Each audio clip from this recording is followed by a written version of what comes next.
You're watching the Highlight Zone, Friday night edition. It's not Snowzilla, Snowpocalypse, or Snow MG. After canceling or postponing most games this week, Mother Nature officially changing the name of this week's show to the Highlight Snow Zone. The Snow Zone tonight, like battling through 4-foot-high drifts, teams slowly inching their way towards a conference championship. Most girls' titles have been decided, while all the boys' crowns are still up for grabs. Indeed, and 2 weeks ago, there were 4 undefeated teams tied atop the SAC. Now 3 teams lead the conference with 1 loss. We're talking Concordia, Northrop, and Bishop Luers.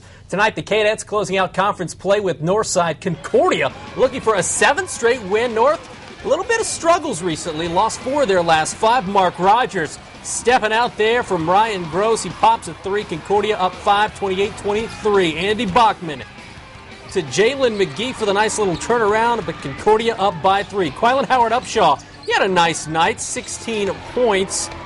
But Concordia up by 1. How about the fourth quarter? Ryan Gross to Brian Dixie Harris for a little fade action. Concordia up 52-46.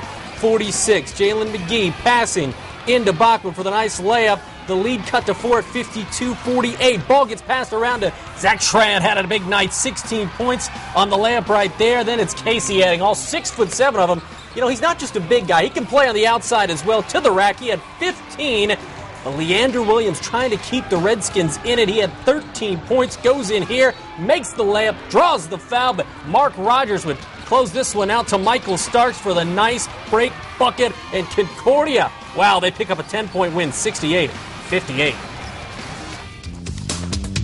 Other teammates, I mean, we come in, day in, day out for practice, and we just work our tails off, and that's what brought us here tonight. The guys kept believing. I think that was really important. That 5 overtime game tested a lot of our character, and we came out of that okay. And, you know, it just seems like they've gotten better every day in practice. Concordia finishes SAC play 7-1. Cadettes off until February 17th when they play New Haven. All right, how about the girls' battle? North looking for its first SAC win, taking on the Cadettes. Armani Jackson Freeman doing it here for the Redskins. A little layup action, but Concordia up by 15 at 25-10. Courtney Smith hooking up with Anna Gagline inside for the easy layup. Anna had 11. Then Armani Jackson Freeman to Quintian LaShore for a nice bucket. But Breanne Smith for Concordia was pretty good tonight. She had 10. And how about on the fast break, Shauna Watson to miss Gagline, making it look easy as Concordia wins at 58-19.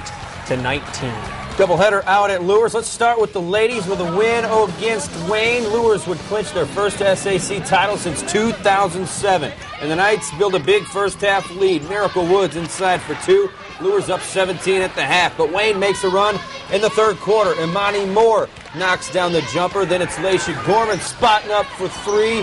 Buries it. She was held to just 6 tonight, though. But Moore carrying the Generals, bucking the foul.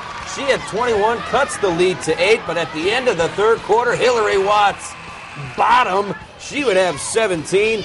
Woods then puts it away in the fourth quarter. She would finish with a game-high 23 points as the Knights win the SAC 66-51 the final. It feels good to win it. We just been working so hard in practice all week. Even though we didn't have school, we practiced still. We tried all different defenses until we found the right one. It's been a great year, and what a great bunch of kids. And to win the SAC against the caliber teams we have here is a very proud moment for our program. Luers travels to South Bend St. Joe tomorrow. Snyder and South will play tomorrow to see who will share second place in the SAC. Let's go to the boys' side. Knights, one of the teams with just 1 loss in the SAC, hosting Wayne, and Kenny Mullins showing he can shoot early on. He signed to play football at IU, but he hits back-to-back threes. Wayne, though, playing a little bit of defense. Kendon Lewis comes up with the loose ball, and he can finger roll.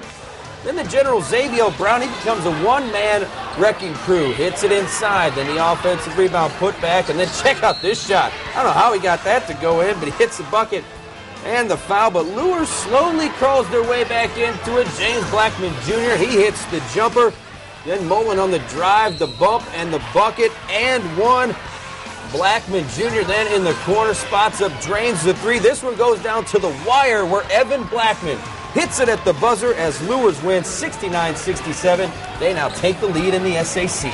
All right, how about more SAC doubleheader action? We go to Harding for this one. Hawks hosting Bishop. Dwenger Saints have lost 8 straight. First quarter, BD's Greg Kaiser on a roll. He had 21 points. That led all scores. Still in the first, VJ Beecham. Oh, this is why he's got an offer from Purdue. 18 points to lead the Hawks. Then it's the babyface assassin himself, Mike Stevenson.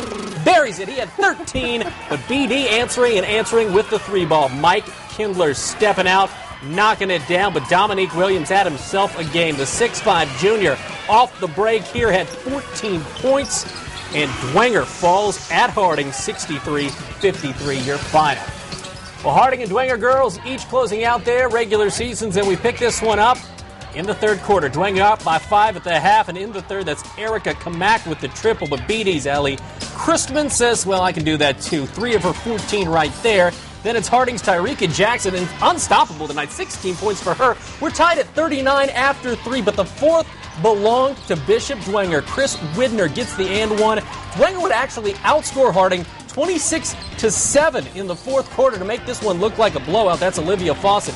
She had 18 as Dwenger wins at 65-46. Back to the boys and out-of-conference battle. Southside hosting Canterbury. The Cavs ranked third in 3A. We picked this one up with South and Rayfield Davis dialing long distance on the 3. But Canterbury comes back with Austin Hatch. Check out these numbers. 37 points, 11 boards for Hatch on the night. It's a pretty good night, right? I'll take it. Donovan Clark, though, answers for the Archers. He hits the big 3-pointer. And then on the break, it's Canterbury.